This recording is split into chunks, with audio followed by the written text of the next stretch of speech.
Also, some people have asked me about this a lot, and they kind of make fun of it.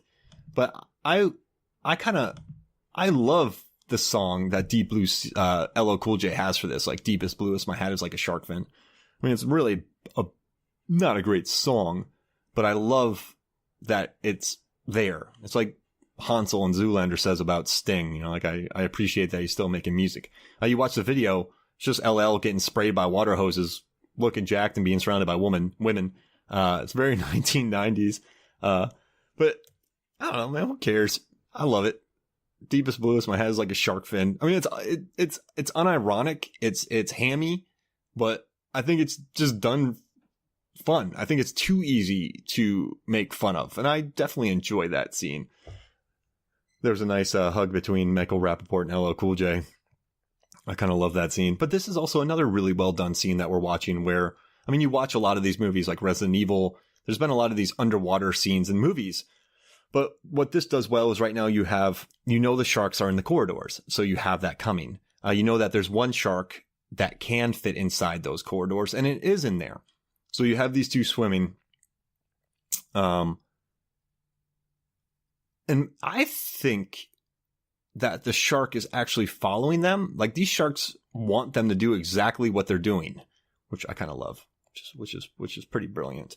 But also, I just like the claustrophobia that gets established. I mean, anytime people are underwater, I think that's a brilliant scene. And also, this leads to the doctor's going to go back and get her data, so she's going to separate. The group's starting to separate, and that's never a good thing for these movies. So, I mean, I don't know. I love the way this was filmed. He said this was very tough to film. I mean, you have 6 feet of water, cameras, not much space. You have about 1.5 feet of room going on. I'm surprised Rappaport makes it so far in this movie, actually.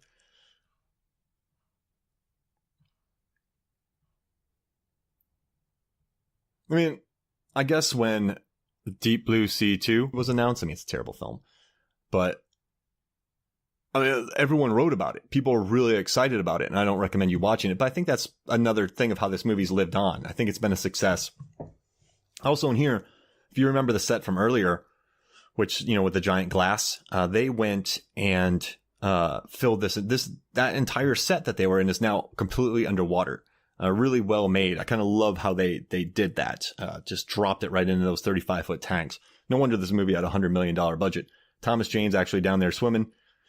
I wish he would have been a bigger star. I think him and Timothy Olyphant, I think they could have done it. Oh, there's Skarsgård again, floating around. That's gross. Classic underwater. And Rennie Harlan made fun of that. He said it's like the scared cat moment. He did that on purpose. But right now you're kind of watching. I don't know. It's good. There's good claustrophobia. There's kind of a moment of levity.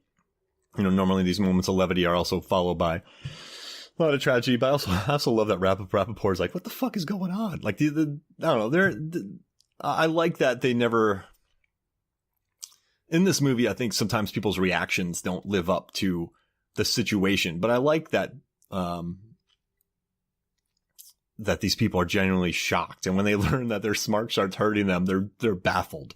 And the deaths in these movies really do rattle people. I'm giving it too much props here, but I don't care, dude. I love this movie. This is another scene I love. LL filming this. He's going to do like a last will and testament. What I like the most is Rennie Harlan was talking about this. He's like, I am kind of unsure about this omelet recipe. He's like, I make a lot of omelets, and what he's doing, I don't think it really works. So, I mean, if anybody here ever tries out this recipe that LL's talking about, send me a message and let me know. I know you don't finish it all the way, but even if you just do the basics of it, just let me know what you think. He nails this scene. I think he does just fine as an actor. I think he's making that NCIS money right now, so he's banking. It's well-framed shot, good humor, perfect omelet. 2 eggs, not 3.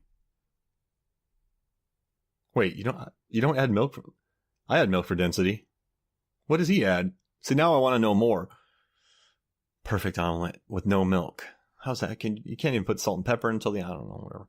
All right, so right now, we learned that one of his stupid monitors was blocking the thing. And this is where Michael Rappaport is going to eat it pretty good. But this leads to another scene that Rennie Harlan pointed out where they're going to make this work. The actors are down there doing this. They turn on the power. But that's kind of crazy because that's what the sharks wanted. So you have a shark in here somewhere. It's like, have you seen Halloween 5 or the first Halloween where Michael's just standing near shrubs, like blending in, just watching people? I figure the shark's in here somewhere, just hanging out. So turned on the power. Now the shark attacks. So the shark was in there. The shark was hanging out, just waiting. Oh, eats him. Just figures, hey, I'll just keep one person around. Oh, power's going. He didn't get shocked. All right, so now, Rappaport's getting smushed. But just watch the scene. So, and actually, I guess, do you know the producer in this movie wanted that foot kicking like that? So now Thomas Jane is getting some air. He's going to go back down to a door. And the shark could have eaten him easily by now. But as director Renny Harlin said, this shark is just waiting. It's hiding again. Shark's just chilling. It's relaxing. And the only reason it doesn't even want to eat him. He just knows that the only way he can escape is through that door. And so here comes the shark. If you just let him through easily, it'd be a little weird. So this kind of, but watch this turn it takes. The shark does this on purpose. Does that. The shark could easily have eaten him. So if you're ever like, this is a lame kill, the shark just wanted that door opened. Nuts. This is nuts. So the shark knew that they were probably going to try to turn on the power. So the shark understands power. So it understands camera, understands power. This scene's really interesting. It's kind of infamous. This is the scene where Saffron Burrows has to strip down, stand on her. If she's walking in, how does the shark get in there? Pretty interesting. All right, so that answers it. So she's going into there, but this scene, Renny Harlin didn't have it written like this, and one of the producers in the movie, actually the producers in the movie, said, "Well, we need a little skin for this movie." So Saffron Burrows had to strip down in this, stand on her rubber suit, and electrocute a shark. And she was not happy about it. She hated it. And it was kind of interesting what Renny Harlin had to say. He's like, yeah, she was not a fan of that. And she blamed me. Because, but I mean, I don't know. If you think about it, if you're an actress and you don't have that in your actor, anybody, and that's added in there. So this scene's pretty infamous. I mean, it's kind of unnecessary. But it was added in later on when this. Oh, I'm sorry. It was a studio executive who came up with this.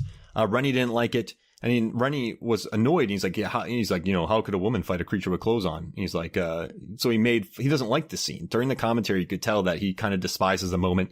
And he said, of course, it's all my fault that this had to happen. So, I mean, it's that explains the scene coming up where she does all that. I don't know. I thought that's a pretty interesting story about these movies. You never know who is behind the scenes telling you to do what. Also, this death in here, shark gets, when Saffron Burrows kills it, gets electrocuted. LL Cool J just said brothers never make it. Which, I mean, he survived Halloween and he survived this. I mean, he has a pretty good track record. And I think he survived Mindhunters. I don't know. All right, so this scene, I'm really still not sure about how the shark got in here. No, I really don't. How did the shark get in here? It's not that full of water, and she had to walk down into it from a dry area. So, can we assume these sharks can walk on platforms? Because this is just a room. Plot hole. Maybe it used air conditioning vents. I mean, they seem to move in size. But yeah, this scene, she's going for her data. You have the good cat moment coming up behind her in 3, 2, 1. Bump. Nice fake scare. I mean, I guess they set that up pretty well. It's a good bit. But next, I just don't know how the shark just pops up. It didn't have to. This shark did that on purpose.